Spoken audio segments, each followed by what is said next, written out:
Hi, my name is Kin. Today I want to share with you how to draw a watermelon. So I have here Crayola washable watercolors, and I have a printer paper on a clipboard, and I have some brushes and a Sharpie marker. And I've got 2 cups of water. I put D and C, D for dirty, C for clean. This is where we're going to be washing our brushes. And I have a paper towel to tap off the excess paint. So let's get started. To draw a watermelon, we're going to make half a circle.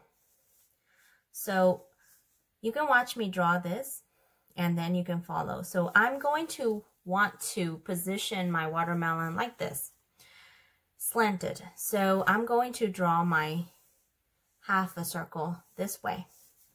All right, so here we go.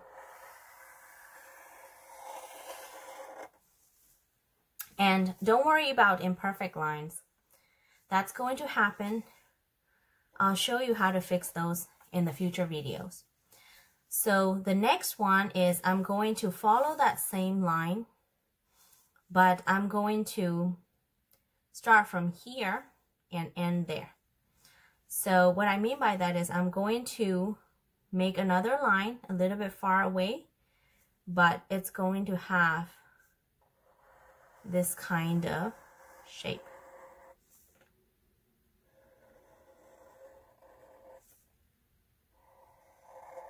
So it's almost like another semicircle, but this time we're not actually following from here to there. We're actually touching what we already drew. Okay, and we're using the same 2 point, we're going to draw a line across. But I want to add a little bit of zigzag line to show that, let's pretend that we took a bite out of it. So we're going to get started with a straight line. And then once we get to the middle, we're going to do a little zigzag and then continue. So now we've got our watermelon, and you can touch up any imperfect lines. If you want it a little bit better, you can go ahead and round it up. Okay, and we're going to also add the seeds because they're black color anyway, so we're going to go ahead and use our Sharpie. And the seeds are very simple. They're a teardrops shape. So you can go ahead and do the shape directly like this and go ahead and color it in. If you're not sure how to do that one, we can start with a little triangle and then make a little round bottom. Yeah, so that's going to be easier. So go ahead and add as many as you like and continue to fill up the space.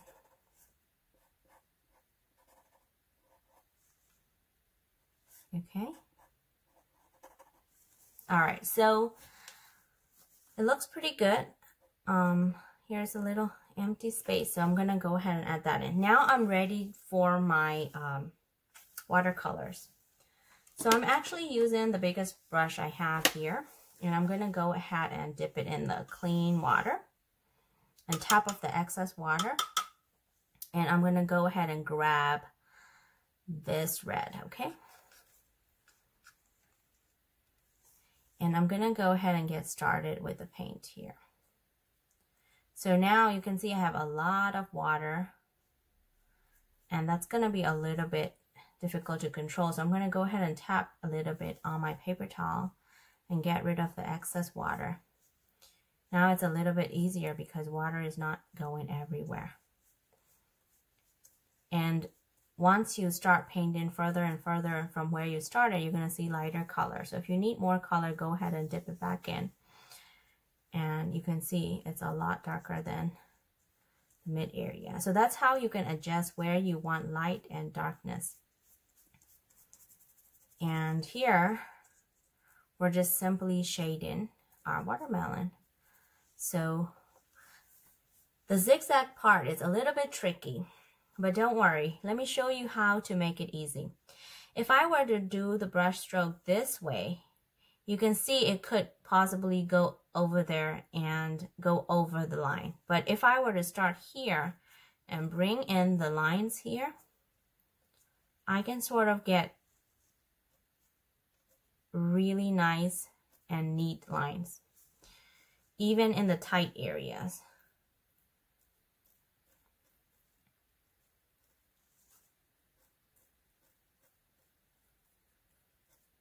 So there we have it. If you can always add a little bit more water. Now, when you're trying to add a little bit more water, this time dip it in the dirty water because your brush already has some paint. If you dip it in the clean water, you're not going to have fresh paint for the next time. So go ahead and get some more paint if you need it. Take your time. If you need to pause the video, please go right ahead and really take your time and enjoy the coloring. You can make some areas a little bit darker.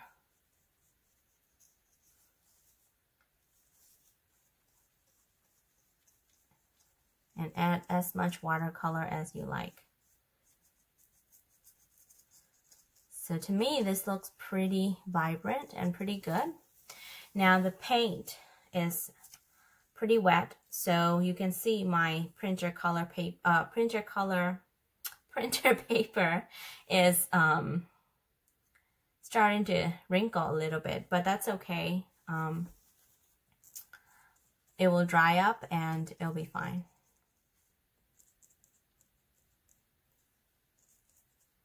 Okay, so I'm pretty much done with this area, so I'm gonna go ahead and move on to the green area. So I'm going to dip my brush in the dirty water and just wash and tap, tap, tap, and then dab on the paper towel. And when I see a little bit more paint on the paper towel, continue to wash it again. Tap, tap, tap, and dab again on the paper towel. You should see no more paint. Then you dip it in the clean water. Tap, tap, tap, and get some green. So I'm going to use this green here. And I'm going to go ahead and get started. Now this area is tiny. It's a little bit tricky. So you don't want to put the whole brush down. You want to only use the little tips here. See how it's very neat because I'm not pushing down on the brush. If I push it down, it's going to go all over here. So I'm only touching a little bit and then bringing it down. Now I got it outside the area, but that's okay. So continue to do that. And we will try to meet the two of them here. There we go. All right, so I really like this green. It's beautiful. Now you can see I've got the red a little bit outside my line.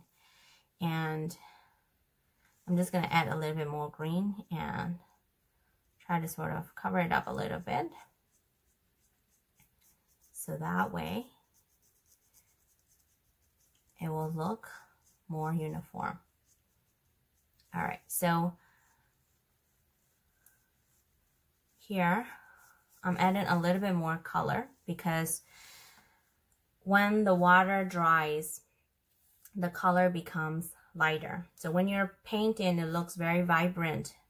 But when the paper is dry and the water dries off, you're gonna see that the color that you have here is going to be a little bit less vibrant. It's going to be a little bit dull. So you can add more paint if you like. If you really like this color to stay on. And you can keep going here. So there we have it. Here is a nice little watermelon and we took a bite out of it here. Let's pretend. So again, I'm going to be just washing my brush in the dirty water. All right. So, and one last thing, don't forget to sign your name at the bottom and you're done. Thank you so much for watching and I hope you enjoyed this video. And